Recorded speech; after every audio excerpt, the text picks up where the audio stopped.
আচ্ছা শোনো, তুমি কি আমার বউ হবে? কথা দিচ্ছি, সংসারের সকল কাজ আমরা দুজনে একসাথে করব। ও তাই? যেমন? এই যেমন তুমি রান্না করবা আর আমি খাবো, তুমি জামা কাপড় পরিষ্কার করবা আমি পরবো, আর তুমি বিছানা ঠিক করবা, মশারি টাঙাবা, আমি ঘুমাবো। দোস্ত জানিস, আজকাল গার্লফ্রেন্ড আমাকে ছেড়ে চলে গেছে। তাই নাকি দোস্ত? এ তো খুবই খারাপ কথা। আচ্ছা শোন, তোরে একটা বুদ্ধি শিখাই দেই। এরপর থেকে গার্লফ্রেন্ডের কাছে থেকে সবসময় বেশি করে টাকা ধার নিয়ে রাখবি। তারপর থেকে দেখবি তোরে আর ছাইরা কোশ্চিন কালেও যাবে না।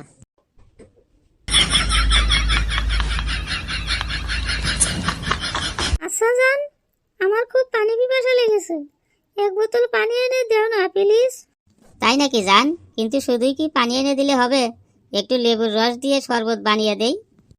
দেখো, একদমই আর কি করবে না। লেবুর রসের কথা শুনে আমার মুখে কিন্তু পানি চলে এসেছে। তাইলে তো ভালোই হয়েছে, ওই পানি দিয়ে তোমার মুখের তৃষ্ণা মিটিয়ে নাও।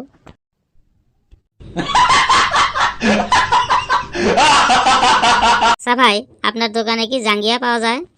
হ্যাঁ, জাঙ্গিয়া আছে। প্রত্যেকটা জাঙ্গিয়ার দাম 200 টাকা। তাই নাকি? এত দাম কেন? কারণ এইগুলা অনেক ভালো কোয়ালিটির জাঙ্গিয়া। তো আপনার জাঙ্গিয়া যে এত ভালো, তার গ্যারান্টি কি আছে? গ্যারান্টি হচ্ছে, এই জাঙ্গিয়া পরে যদি আপনি 10 তলা বিল্ডিং এর থেকে লাফ মারেন, তাহলে আপনার হাত পা সব ভেঙে যাবে, কিন্তু আমার জাঙ্গিয়া ছিঁড়বে না। ওগো শুনছো, আমার বুকে খুব ব্যথা করছে, তাড়াতাড়ি ফোন করে একটা অ্যাম্বুলেন্স নিয়ে এসো। হ্যাঁ হ্যাঁ জান, আমি ফোন করতেছি। আমার ফোনে ব্যালেন্স নেই তো, তাই তোমার ফোনের পাসওয়ার্ডটা একটু বলো, তোমার ফোন দিয়েই কল দিচ্ছি। আরে না না থাক, ফোন করতে হবে না, আমার ব্যথা এমনিতেই কমে গিয়েছে। আচ্ছা শোনো, আমি যখন বিয়ের আগে তোমার বাসায় এসেছিলাম, তখন তো অনেক মশা দেখেছিলাম, কিন্তু বিয়ের পর এখন তো একটা মশাও দেখছি না। কারণ মশারা এখন বুঝে গেছে যে এখন তো পার্মানেন্ট রক্ত চষার জন্য লোক আইসা পড়ছে, তাদের তো আর এখানে থাইকা লাভ নেই।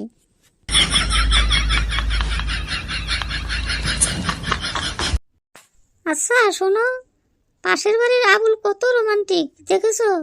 সে তার বউকে সব সময় আদর করে, আর তুমি কিছুই করতে পারো না। বিশ্বাস করো, আমিও আদর করতে গেছিলাম, কিন্তু শালি আমারে থাপ্পড় মেরে তাড়াইয়া দিছে।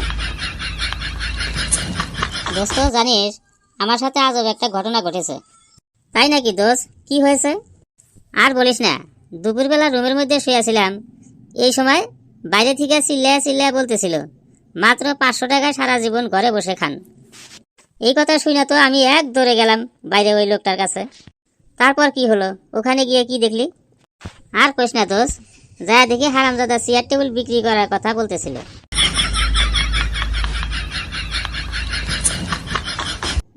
আচ্ছা দোস্ত জানিস, আসলে ছেলেরা ঠিক ততটা খারাপ নয় যতটা তার বউ তাকে ভাবে, আর ততটা ভালো না তার মা তাকে ভাবে। জানিস বল্টু, এমন একটা সময় ছিল যখন আমরা 10 টাকা নিয়ে বাজারে গেলে কত কিছুই না কিনতাম, যেমন মাছ, মাংস, দুধ, কলা, শাক, সবজি সবকিছু। কিন্তু বাবা, এখন আর আগের দিন নাই, এখন সব দোকানেই সিসি ক্যামেরা লাগানো থাকে।